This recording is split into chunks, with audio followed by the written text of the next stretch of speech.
この番組はご覧のスポンサーの提供でお送りします。Alrighty, welcome everyone. I'm Teeaboo and I am here for Floop Dupers. I'm just kidding. It's Flip Flappers episode 5 and we're gonna watch it. Last week on Flip Flappers, we had an episode that I can only describe as if this were any other show, this would probably be a pretty normal episode. But because it's Flip Flappers, this was extremely weird in episode 4. Because it wasn't that weird compared to the crazy, mind-bending, reality-shifting, dimension-hopping existence of Flip Flappers up to this point. Episode 4 was comparatively grounded, and that's kind of saying something. Even though it was comparatively grounded, we still had absurdly trippy dream sequences, and the weird scenes with the art girl, and the strange, like, pillow fort, castle, treasure place, treehouse thing that Papika apparently has built into the weird tunnel place that we went into before. Yeah, it was pretty strange, but pretty normal at the same time. And I ended up finding a lot of things to talk about in the previous episode that I didn't really expect to talk about. But let's go through everything that happened relatively quickly. There are a couple things that I want to touch on in slightly more detail because I've had thoughts over the course of the last week since we watched this previous episode of Flip Flappers. So at the very beginning, we start off with Hidaka, and I will attempt to remember his actual name now that I have it written down once, with Hidaka, the pink-haired scientist guy, recommending that our two girls try to get their sync rate, whatever you call it, up and in better territory by living together, by sharing space and sharing time together, which is great. Then we had ourselves a conversation with Yayaka at school, where we sort of played ring around the rosy around the like actual core questions that we really want the answers to, but we got one answer, and it's an interesting one. We asked her precisely what her organization's purpose was, why they are collecting these things that they're calling amorphous, which it turns out, given some context in the previous episode, are the same thing as the fragments that we're collecting to save pure illusion or whatever, but they apparently want it for, quote, world conquest, and we don't know what the fuck that means, or why Ayaka's into it, or why anyone's into it. There's probably a deeper reason behind the whole situation that we don't understand at this point, but we're existing in naive space right now with our main characters, where they don't really understand the ramifications of what they're doing and how it's impacting the world at large, or worlds at large, or whatever. So I don't know. We'll see how things shape up from here and how much more information we can glean. It's just that the answers that we've gotten thus far have raised more question marks than they've actually, like, put to bed. Example being, Yayaka's answer of world conquest raises a ton of questions. What world do you mean exactly? Why? To what end? Why do you care personally? Are you into this, or are you doing this because you feel like you don't have another choice? What's going on here? Okay. So we had some other things. We had a return to the dreamboat sequence, where we once again saw the woman who could either be an old lady or a young girl, the maiden or the hag, who says some lines to Kokona, and it's just weird. And then we begin actually living full time in tunnel space, which is a kind of a wonderful little environment. It's very, very cute. There are all these little trinkets and collected knickknacks and things that we can assume that Papika has gathered over time, things that mean something to her, maybe. It feels like a safe space for her, and she's gone ahead and invited Kokona into there, and they have some cute moments. But then we go ahead and we go on a little adventure. We go to a deserted island and go fishing and having fun and basically just playing around until we lose our hoverboard. And this is actually a moment that I wanna talk about a little bit more, because as I honestly, as I was uploading the video, I started having this thought about the hoverboard moment and the loss of the hoverboard and what that could mean. And so the question that immediately led me to was, what does the hoverboard mean to Papika in particular, because it matters most to her. And I think it's a pretty key part of her persona, and I could be totally off the rails here. Any thoughts that I have here are just conjecture, and there might not even be anything in the show that would either confirm or deny them. But on the, like, on the symbolic level that this show definitely is existing in, I think that we could say pretty confidently that the hoverboard is a crucial part of Papika's initial persona when we meet her.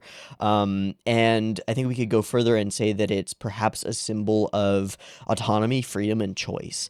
Our very first moment that we are introduced to Papika in the very first episode, after we see her running away from the like partner that she attempted to partner with and it failed, and that girl's probably pretty fucking dead. She is on the hoverboard. She is using it to make a daring escape. She is alone and happy and excited and goofy and upbeat and energetic and Genki. And on the like the earwig, whatever you call it, that she has, Hidaka is conversing with her and tells her some stuff like it's dangerous to go alone. But she basically makes the choice on her own. It's the first decision that Papika makes. I'm gonna go searching for a new partner on my own, and the hoverboard, in my mind, is the thing that enables her to make that choice. It's the vehicle by which she gets to everywhere in the first couple episodes of the series. It's the thing that carries her everywhere, and it is hers and hers alone. So I have to wonder. I have to wonder how important this moment of losing the hoverboard is and why it happened when it did. Our two girls start living together, their sync rates start going up, and they're starting to really form a relationship that feels like it's more solid than just they've been thrown into this weird circumstance together. And in that moment, as they're giving in to each other, you could say, the symbol of autonomy and freedom disappears and just floats away into the ocean, leaving them trapped and forcing them to figure out a solution together that they wouldn't be able to figure out as individuals. Does that make any kind of sense? I don't know if that makes any kind of sense, but I've been thinking about it over the past week, and just like, it's so strange to have a character with an object or an item or a useful tool that is part and parcel to every time we see them in the first portion of the series, and then we lose it. The character loses that item and there's no meaning to it. That would be very strange. It would be like Yoko Littner losing her sniper rifle. It wouldn't make the right sense in the right way. But because of the way it's been set up, I think that it's intentional and symbolic on some level. Anyway, long ass tangent on a simple scene where she loses her hoverboard, which could be as simple as just a narrative reason that they end up getting stuck on this island in this kind of semi-bottle episode and forcing them to actually sync up and go into a new pure illusion. But I don't really know. And there's one last thing, which is the suspicious conversation. I found it suspicious, at least. The suspicious conversation that we had about wishes and family, where Coconut sort of prompts Papika, okay, well, if we're going after these wish-granting fragments, what would you wish for? And then she eventually speaks about what she might wish for, which would be to meet her family that very conveniently died when she was a baby, and she's never met them. And that makes me a little suspicious of either her family's not dead, which I think is the simplest and also the least likely. Her family is actually alive and somewhere else, or are other people that can't be raising her for whatever reason. Maybe they're involved in Asclepius, or they're involved in, or previously involved in Flip Flap, or there's something more nefarious going on, and the origins of Coconut are perhaps not natural, is what I'm thinking. I don't know. Anyway, that was a lot. Our girls have just dove into a weird sky portal into who knows where, probably another fantasy realm of craziness. Who knows what we will experience there? I have no clue. But that's where we're going, and maybe we'll get some more information on our little journeys through this place. So let's go ahead and dive on into Flip Flappers episode 5, and I guess we will just find out. I'm looking at episode 5, frame 0, and there is a strange red glowing clock tower in what looks like horrifying mist and rain. So I'm feeling like this is sort of a spooky, dreamy sequence. Okay, cool. That sounds like a way to start off. All right, so I've got episode 5 up and ready to go. It's sitting at 0 seconds. There will be 2 versions of this reaction. You can find a picture-in-picture version with the video up there, linked in the description, and a timer-based version up on YouTube. If you would like to sync up your own copy of this episode with the timer-based version up on YouTube, you're welcome to do so. Just get your copy ready because the beep beep timer to count you down will be coming at you now.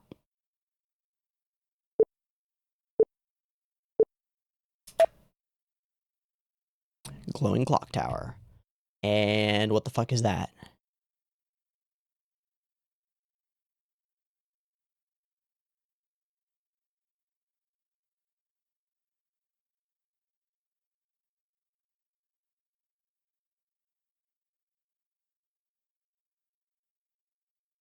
What's the bag of trinkets?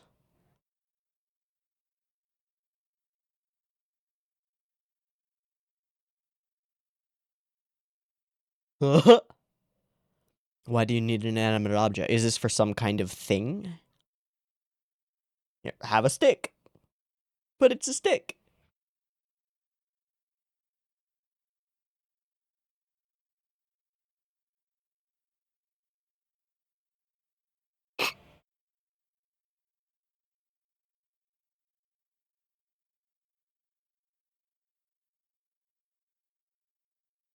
Built differently?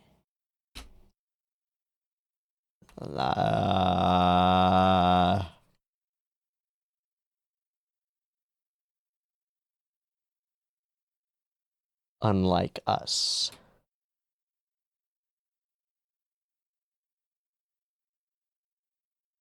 Oh, henchin items.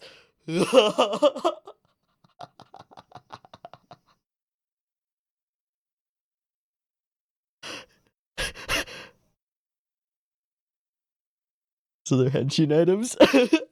Oh man, we're just continuing to double down on the fucking with Mahou Shoujo tropes. You probably won't, but okay. Alright, we're diving in.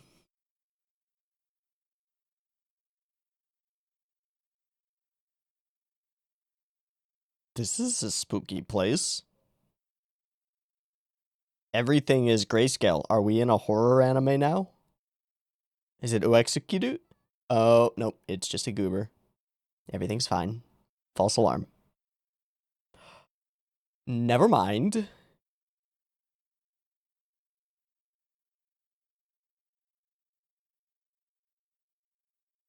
Wait, Yayaka?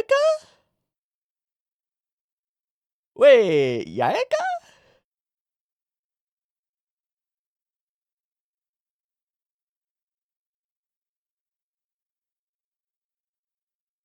Okay, so we've been transported somewhere. Yayaka's already there. There's probably a fragment here, which is why we're all converging at this location to do this. But where are we? Are we in their school or a school? Why is it all dark and spooky?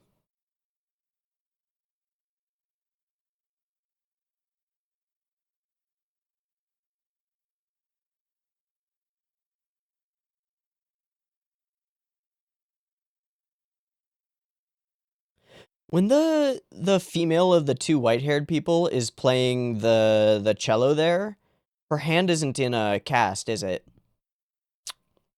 Okay.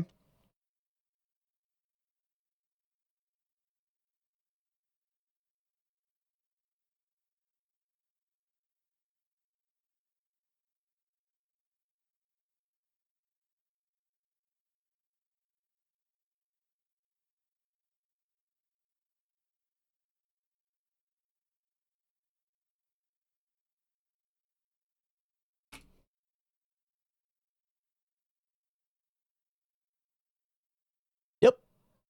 Mm-hmm. And she's gone. Welcome to Trippyville. Looks like their school. Yeah.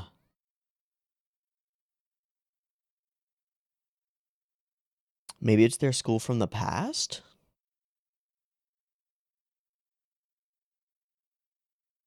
His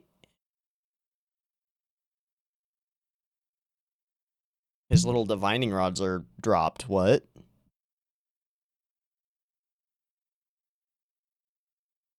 That's really freaky. All those busts feel like they're staring at you.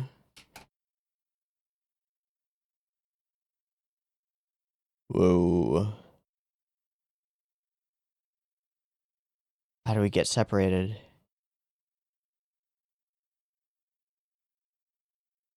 It's probably a fake out. Yeah, okay.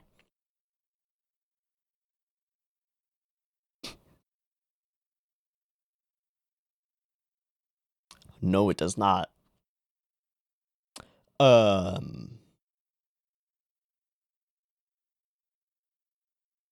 Nope.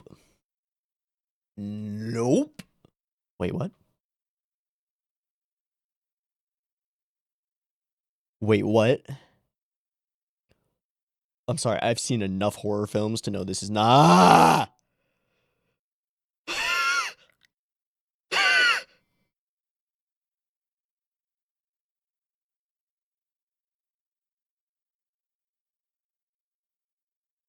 I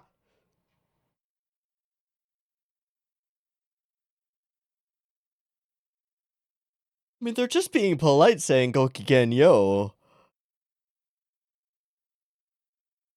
I just want you to do some sewing with the paintings blank.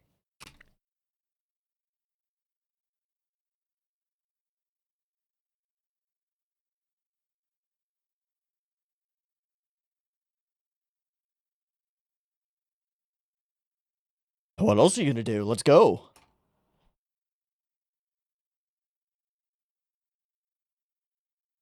Oh. Never mind.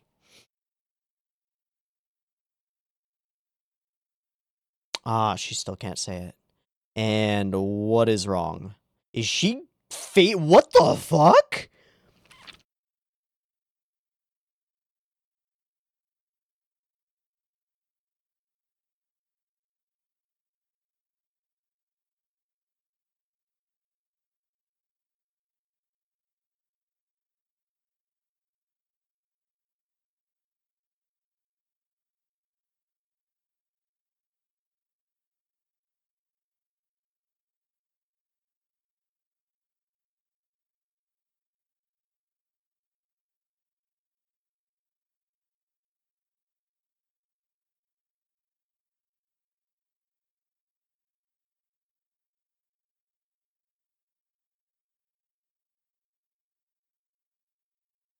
I guess they're friendly.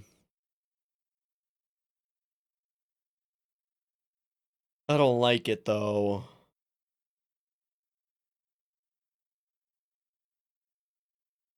These are the old uniforms. We're in the past. We're in the past. These are old school uniforms.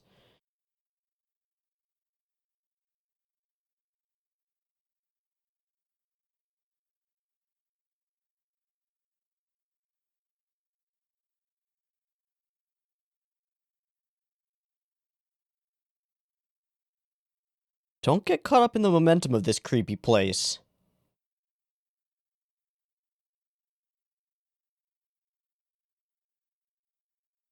Okay. Nothing important just happened there. Hi, Ayaka.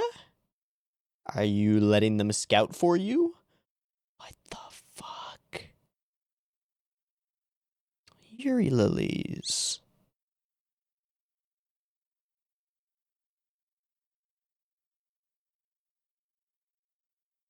Dude, this is how you get stuck on the island of the Lotus Eaters. This is not. Does she bleed? Does she bleed? Does she fuck?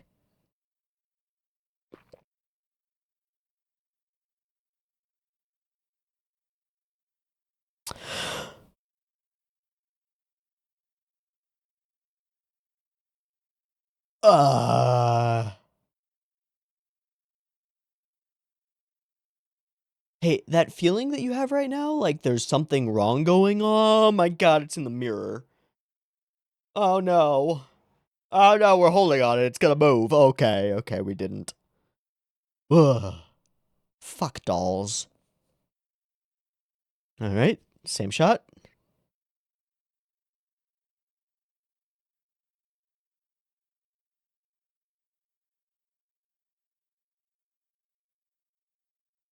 Motherfuck.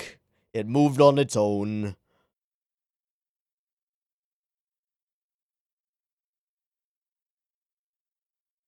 Please no.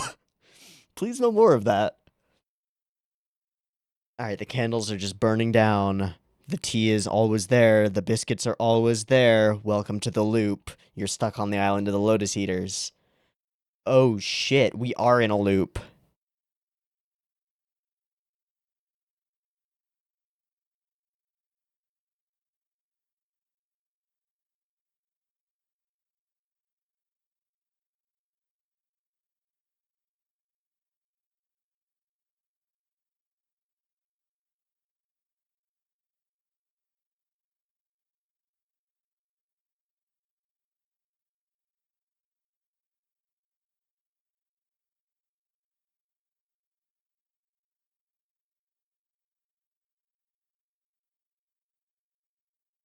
Oh, we know we're going to be looking up the episode director for this one, because holy shit.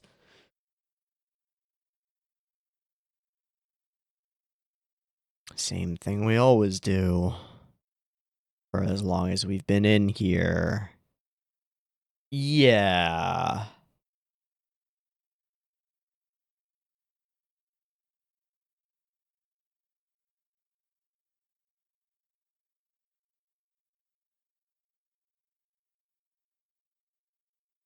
The doll falling? Oh. Yeah, she's going to get her out. She's going to get her out. All right. All right. All right. Is she going to show us the reality behind this? I mean, yes.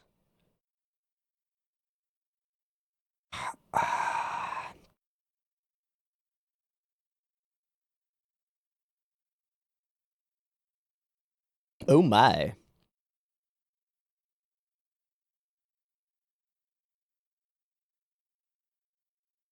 This world is stuck in a loop. Okay.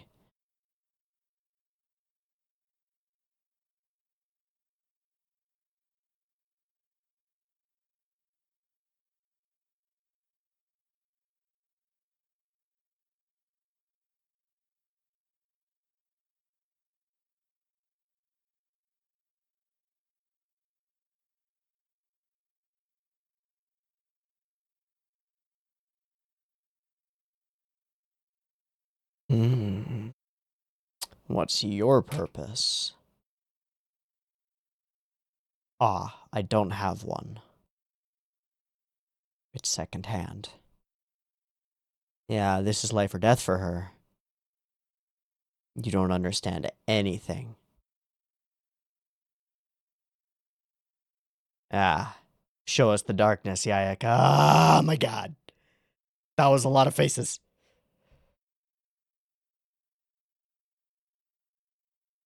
Head back before it stops ringing?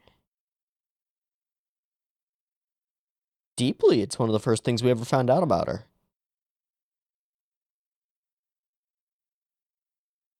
Oh, they're cut flowers that never wither. I should have picked up on that sooner. Ah.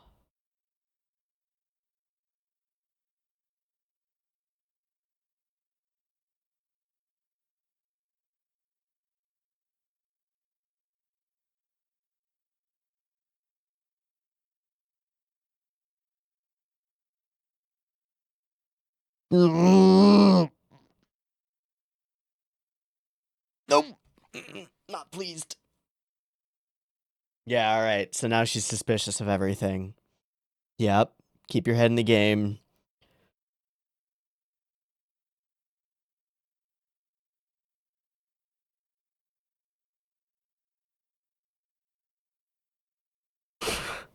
Buchan with the Yuri goggles on. No, not you too.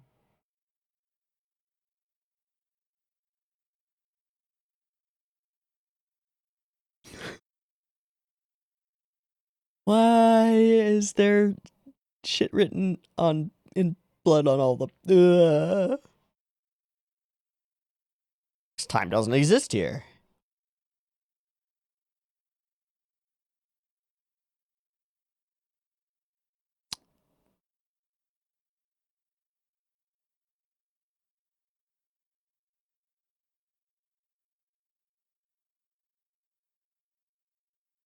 A fake wall.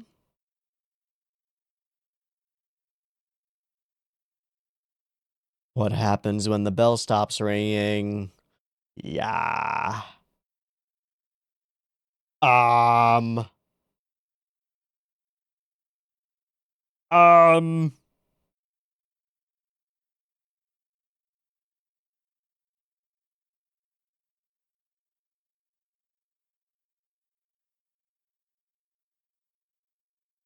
So we just get reset.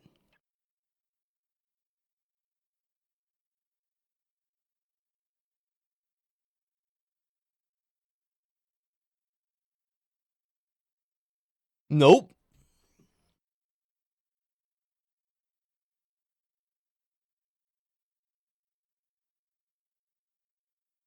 Holy shit, we did it.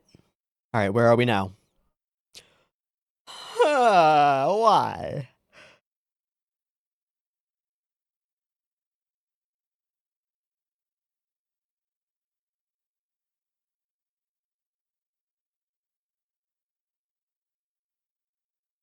What? The red glowing magic clock tower is suspicious.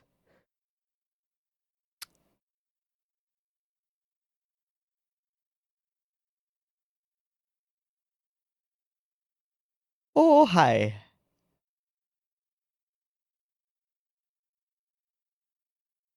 Cold-hearted. Yeah. That's exactly what we should do.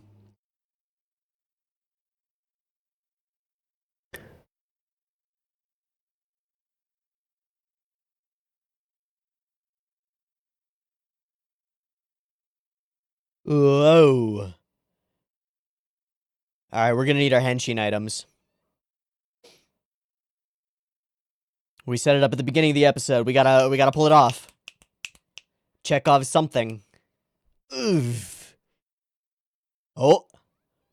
Hey, she said it.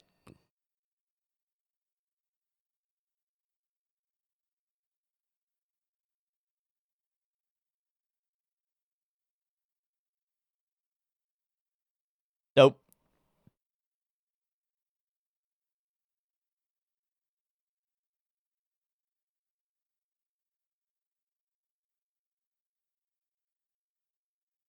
Maybe try believing in it. Once more with gusto.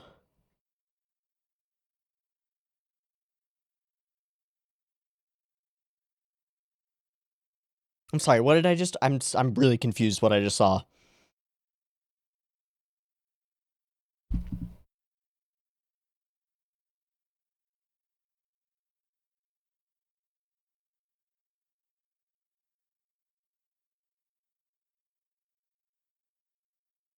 Jesus. Kogano, let's go. Nah.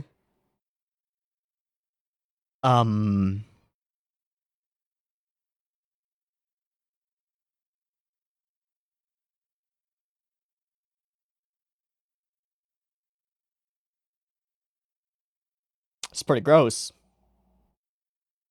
They're just leaving. They have none of that kind of feeling. No camaraderie. Hello, ethereal bell that just emerged.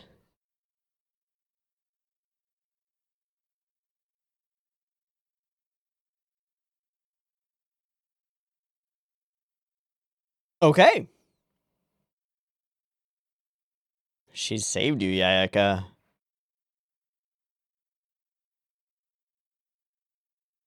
Don't celebrate just yet, please.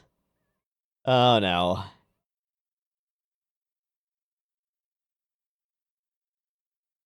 Come on. Say the thing.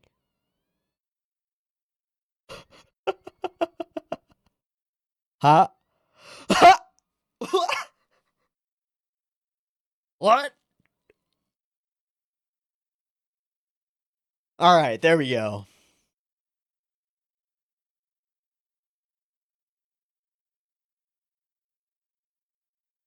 Full henshin enabled.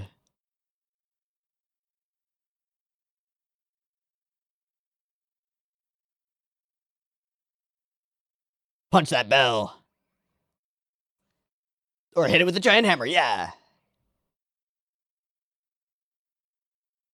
Oh, that compression is really cool.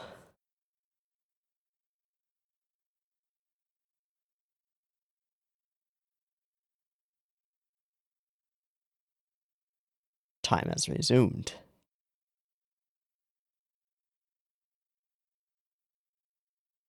Is that the Amorphous? It is. It's a pretty one. And it's about to get stolen from you, so maybe keep it safe. Alright. Okay. Alright, they're just bouncing. You were saved, Yayika. Doesn't want to be owed one. Nope. No. Nope. Ah! I don't like it.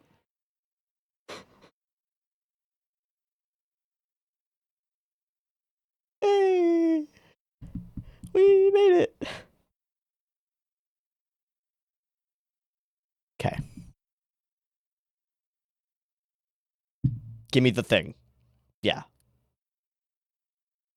What is it then?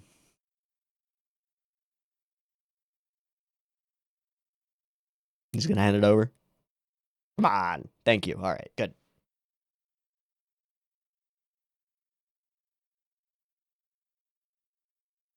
We're enemies?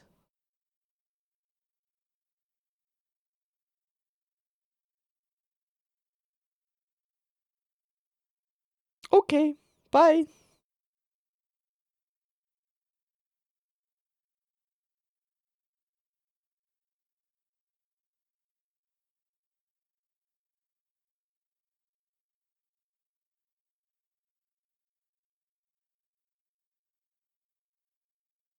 Well, that episode was a fucking trip.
Okay, we're stopping.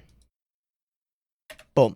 We're stopping because we know that whatever happens next episode's gonna be real weird. What is the title for next episode? I will skip to the last frames. Pure play. Oh, like a play button. Okay. And then this episode was what was this episode titled? I think I have straight up forgotten. Does it say it at the OP? I know it says it at the end of the previous episode. I don't see a title. Okay. 1 sec. I'm gonna look at episode 4. The very ending.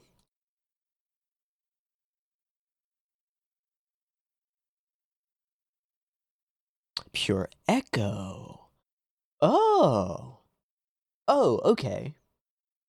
So you turn an echo on and you end up repeating the same audio event over and over. Okay. That works. That works. And pure play. I don't know, man.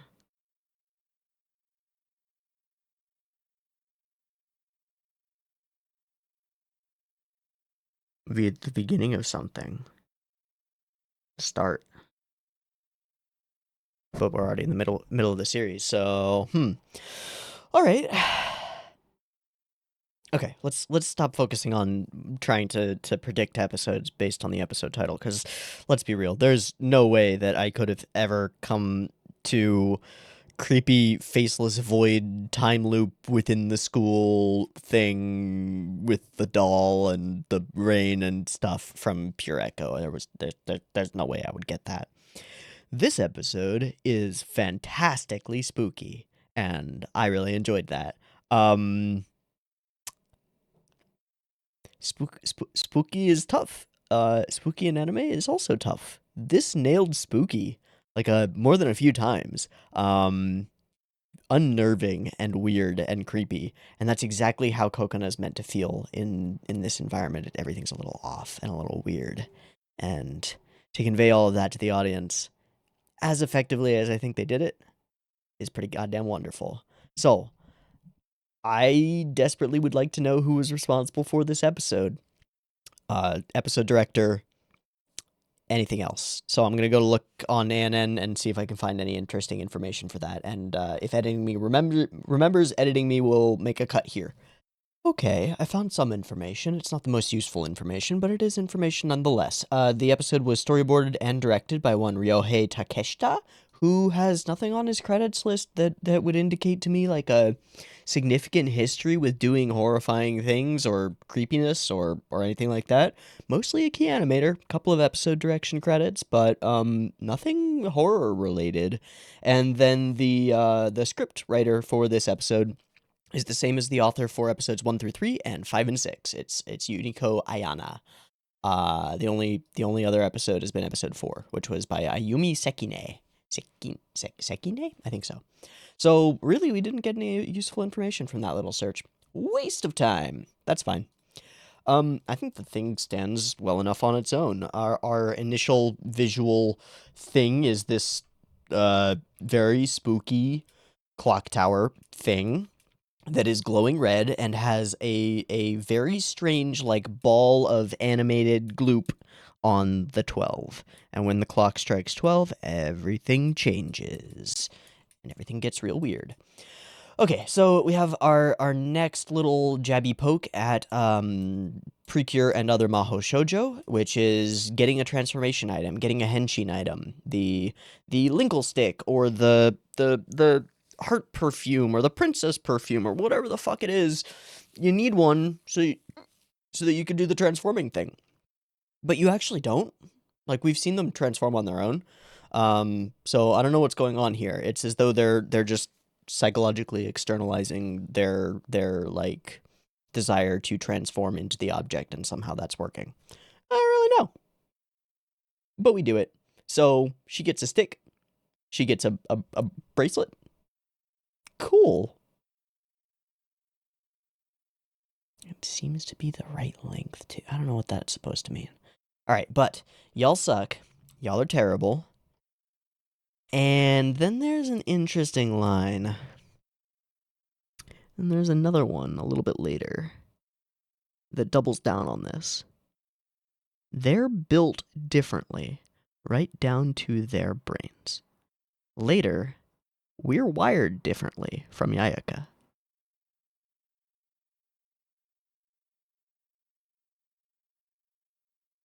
One of my theories, given the suspicious conversation that we had about wishes and family in the previous episode, was what if they're science experiments? What if they're either clones or artificially created humanoids? And that's what enables them these magical powers.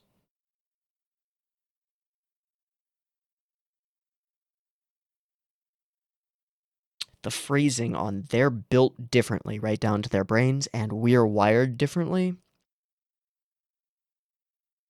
makes me think that could be a strong possibility. That they could be artificially created. But by whom and to what end?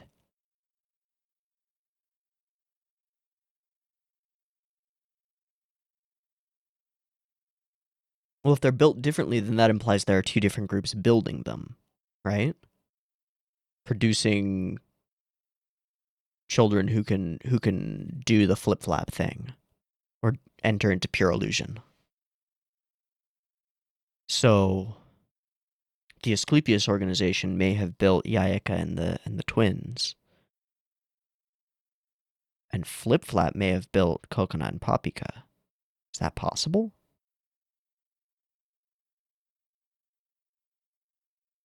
But then why would they have to search out Coconut? Why wouldn't they just know where she was? Unless her grandmother was hiding her for some reason. I feel like we've hopped over some steps.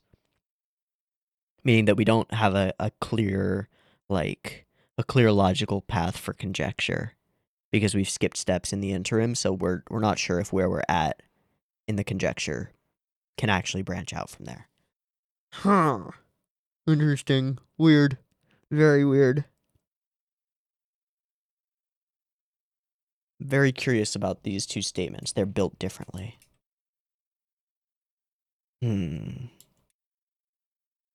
All right, so we position ourselves as underdogs. We keep getting defeated by these other organization people. They keep coming in and sweeping in and stealing our amorphous, I guess, or whatever they're called, or fragments.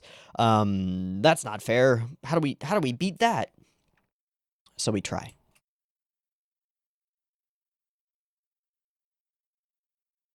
And then they have their own ways.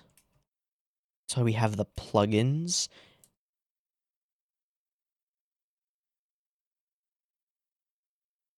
And she cuts him off, the transformation foci. The henshin items.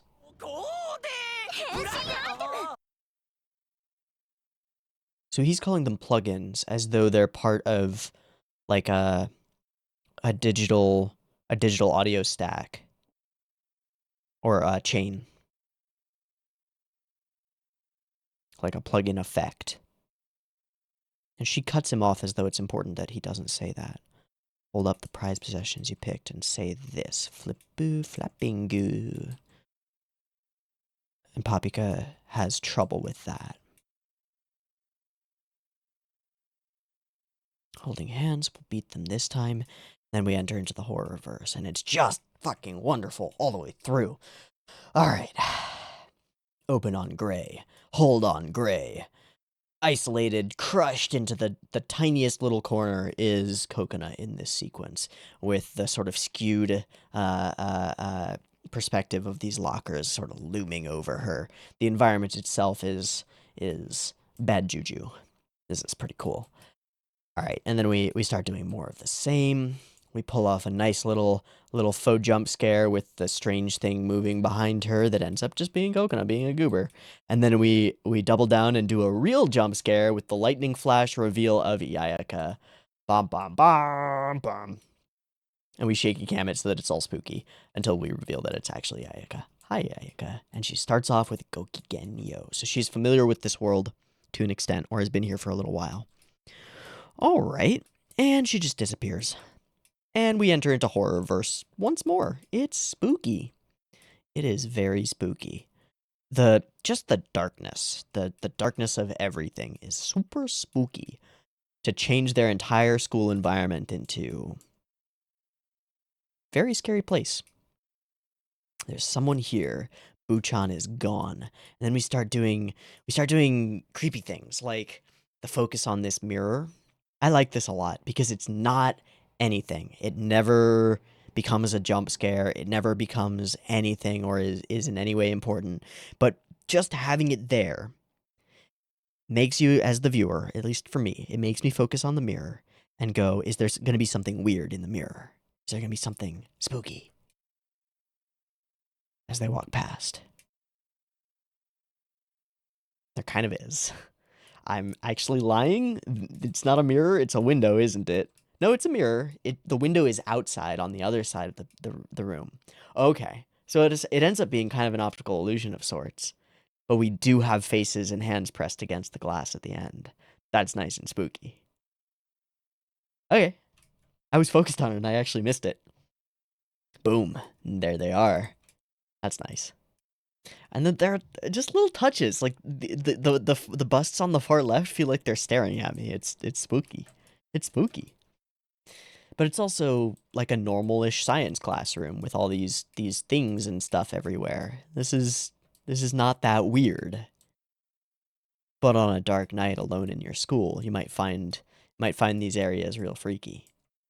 All right, and then I love this sequence. We get this really low angle shot of Kokona, and then this where she's just slowly. It's so classic. It's so classic and it's so good. Leading into yet another faux jump scare. Excellent. So we've faked out the jump scares. We've faked them twice, and then we've had one that was kind of real with Yayaka being there, but it wasn't really because it was Yayaka.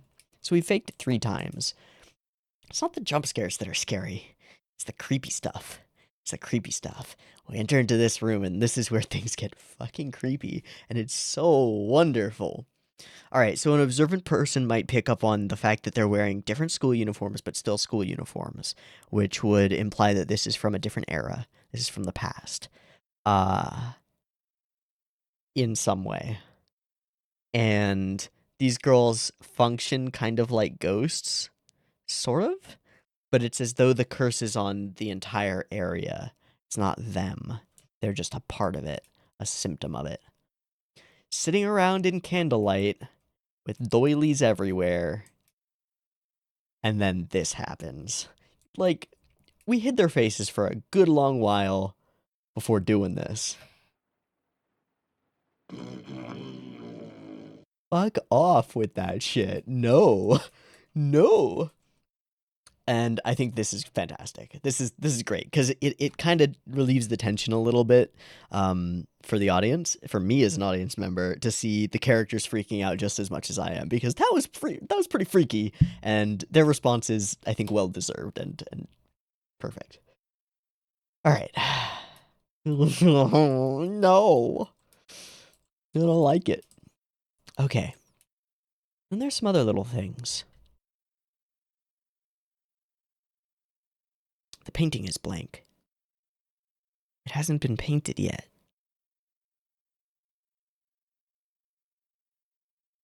I don't know what that would mean. But I'm curious. Actually,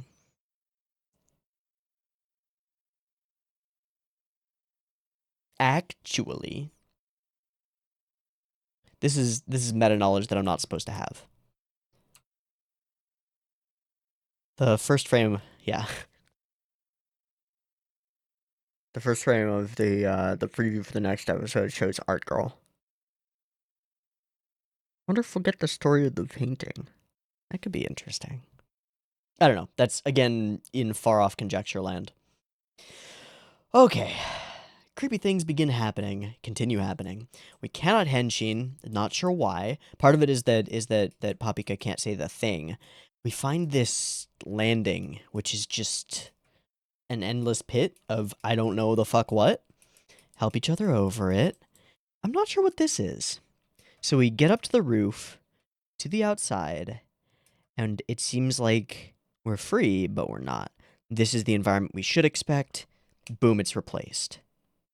This is the environment we're actually in. It's a warped, twisted version of our reality. Like a layer.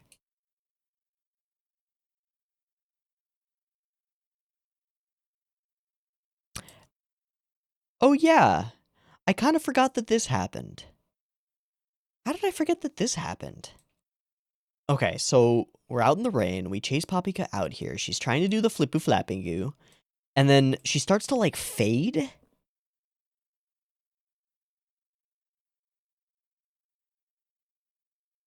I think? No? Okay, I guess not. I thought that she had started to darken from behind. Like, to grow darker, but no. And we cut to the front, and it's fucking Symphogear suddenly. We're bleeding out the face. We got blood everywhere. What? And then she just topples and collapses. At which point, Kokona realizes that she is also covered in blood, topples and collapses, and then the door is there, but the school is not. There is only the clock tower, and it just sort of looms over them as though it's commanding this whole situation. Fucking what? And then we wake up in a bathtub with all the spookies watching.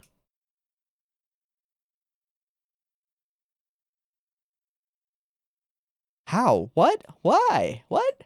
What the fuck? All right, and then at this point we start to give in. So we nearly made our escape, kind of. But everything's wrong. And now we give in to it. Got our new uniforms, all prettied up. That's fucking creepy. I don't like it. Where are our uniforms? What do you mean? And even Buchan has been made up.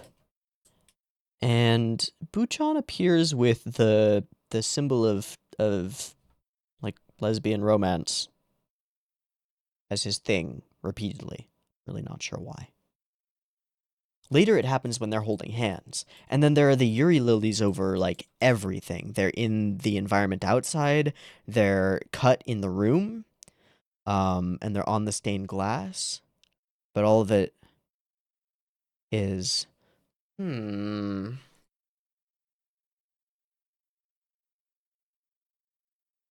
trying to think of a metaphorical layer that works here.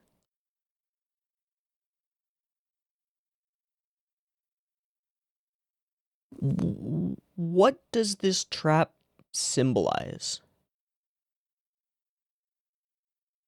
What does it feel like? Well, it's stagnation. It's doing the same thing day after day endlessly. It's a lack of change. A lack of direction. It's comfortable, but it's not positive. And if you stay here, I think the implication is that you end up a faceless void without identity amongst all the rest.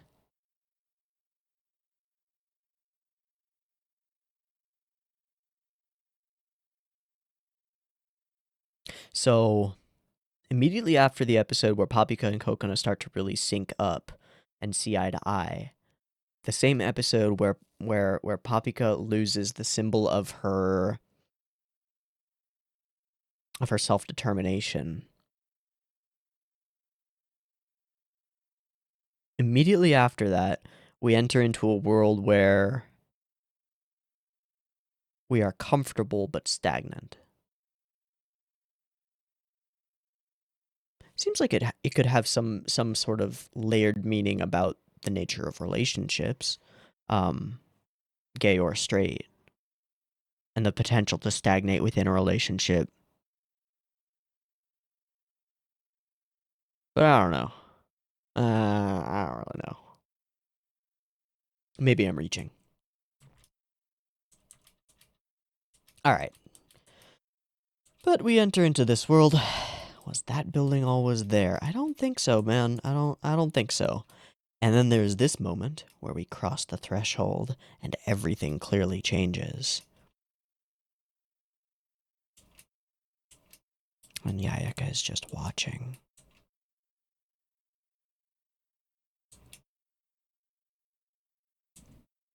Reading books, drinking tea, eating biscuits, doing embroidery, and the cycle continues. Oh yeah, I forgot to mention that part of my little theory about the thing. The whole little theory about it being about a stagnant relationship came from the cut flowers. Yuri lilies symbolize Yuri. They're cut, so they're no longer growing, no longer able to bloom more. They will just slowly die. But instead, because we're in this time loop and nothing ever changes, they never die. So it's a perfect, pristine, pure relationship, but it's also fake. I don't know. Maybe reaching. Maybe reaching. And then there's the creepy doll, which is wonderfully creepy on its own. But there are so many little aspects to this whole sequence that make it so excellent. The mirror placement is perfect. It's perfect. So we get her, she blocks off the doll so we can't see what she's doing with it. But in our field of view, the doll is now looking at us because it's looking in the mirror. That's real spooky. Fuck. Alright, so we fade out, fade in. The doll is back to looking at us. Hey, that's kinda weird, isn't it? It's like it shouldn't be doing that. And then we continue the loop. Looping, looping, looping, looping. gOkIgEnYoU good morning every day. And they're just like, yeah, gOkIgEnYoU. Love it. Okay, here's another little add-on to my little this is about stagnating in a relationship theory. Which isn't really a theory, it's just I'm just throwing it out there. The doll here in their room is in their private space where they sleep together. And it irks Kokona to have it looking at her. But she doesn't like really address it directly. She just sort of lets it sit there and turns it away as though keeping it out of sight, out of mind, but it's still there in the mirror. And it continues to turn back and start looking at her. I don't think it's the biggest stretch I've ever made to like draw an analogy between the function of the doll in their room and like something in a relationship that irks one of the individuals, but they don't address it or actually bring it up out of fear of conflict. So it just stagnates and becomes a point of a problem for them that irks them continuously and makes them feel uncomfortable in their situation. But it could be a stretch again. I don't really know. It's a really fucking creepy doll. That's all I know for sure. All right. Nothing to worry about. Sure. I like the rain. All right, and good night. Nyayaka hops in to show her the truth. You're as soft as ever. And where's the line about being worried? I don't know. Or being wired differently? I don't know. We do get this, though. Once you enter a pure illusion world, you acclimate to fit its rules. And the rules of this world are the loop and the doing the things every day, I guess. And being that, this world makes you feel like that. Wait, so you're not affected? I'm just wired differently.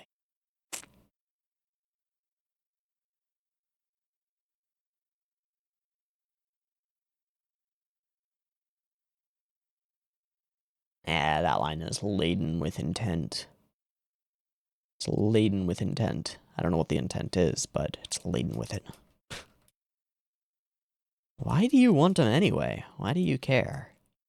And the answer is a weird one. It's actually a very shonen protagonist-y type of answer. Kind of. It's not that I want it, it's that she can't do it without me. And I care about her. Kokona as an individual has no reason to go after these fragments.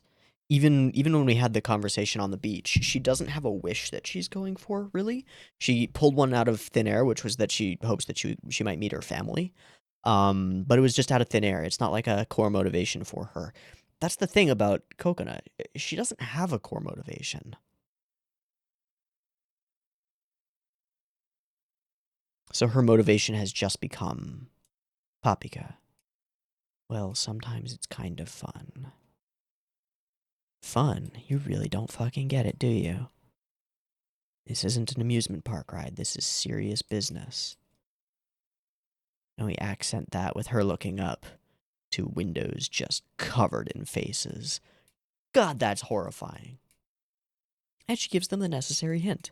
Gotta get back by the time the bell stops ringing.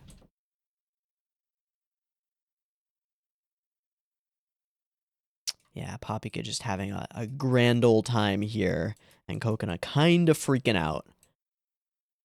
Okay, and then Boo pops up that again as they're holding hands, and then fucking goes full gOkIgEnYoU mode. I don't know.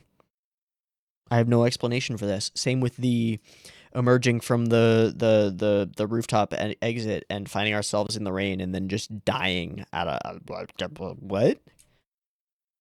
I don't know. So we leave Buchan, but he'll be fine, I guess. All of the clocks have a black blob on the 12, which is real spooky. We find ourselves a secret exit. This little sequence is excellent. Where is it? Where's the first one where we... Yeah, all right. So we show it, and then we show them all looking out from the walls. And then we turn back and they're gone. I don't like it. The doll is watching us. I don't like it. I don't like it. I don't like it. I don't like it. I don't like that either. That's real spooky too. Alright, so we end up in horrible, warped, twisted perspectives all over the place. The two of them holding hands, but the male of them is wearing a female uniform for reasons I don't know. And Boo hits them with I guess a hetero symbol. Or I guess that would actually be like non-binary or trans, right? I'm not actually sure. Okay. They are suited up, and we enter the clock tower, which is a weird meta space of gears and shit. And the whole episode just goes absolutely bonkers. It already was, but it goes absolutely bonkers. So, okay, what happens here? I have no idea what happened there. Incoming. And she's blocking it. But that thing just fell. Oh, it's a weight. It's one of the weights that... Okay. Got it. Cool. And then Buchan essentially acts like one of the penguins from Penguin Drum, just doing goofy things while tense things are happening and undercutting. Jesus. Sea of awfulness tries to drag us back in. That's why I keep saying you're a softie. Didn't I tell you I'm just wired differently? Yeah, alright, so they see that she has fallen. I've fallen and I can't get up. They see that she has fallen and instantly cut their losses, no hesitation. Absolutely not even the slightest figment of a thought that they will go in and try and get her. They do not give a shit. Zero connections between them. Perhaps connections between the siblings, because they seem to be siblings, but no connections between them and Yayaka. She is alone, has no one to rely on, except herself. So of course she's cold.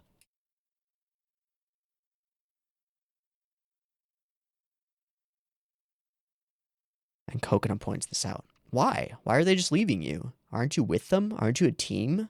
Aren't you comrades? Aren't you partners? Didn't I tell you? You're a softie. I'm just wired differently. This is how we do this. This is the norm. People die. This isn't a fun amusement park ride. This is pretty cool. And then pretty freaking crazy. Chucks Coconut falls, bounces, does the transform, hits the giant bell with a giant hammer, ringing out the 12 as necessary. I really like this. It's super slow mode, but I really like the way that the hammer compresses as she's laying into it.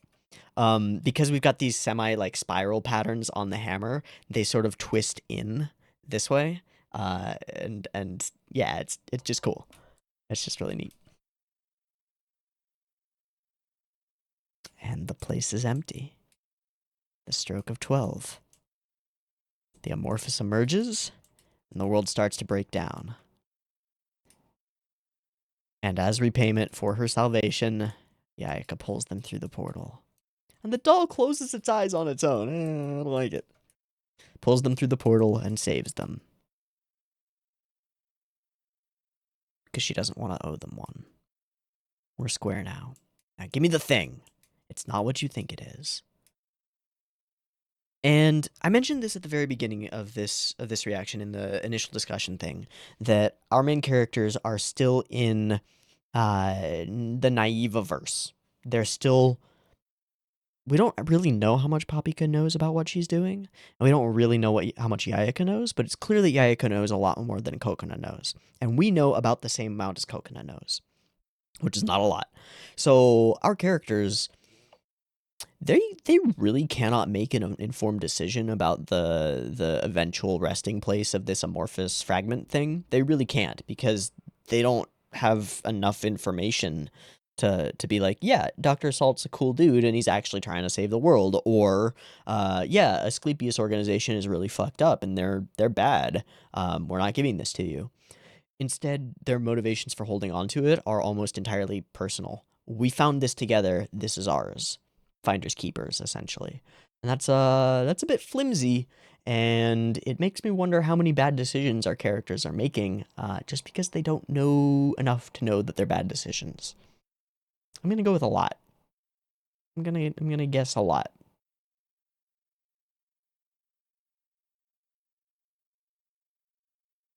In any case, overall thoughts on this episode of Flip Flappers. Spooky as hell, lots to think about. Spooky as all hell, though.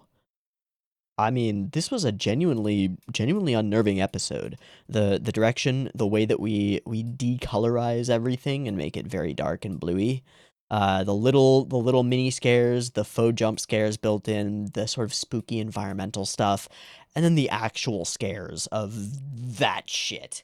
And then the waves of them running at our characters and stuff. God damn. Nice and horrifying. With lots of little touches that make you think a little bit. And some weird shit that I just don't understand, like it suddenly bleeding out and becoming dead. And then waking up in a bathtub and everything's fine. Oh, okay.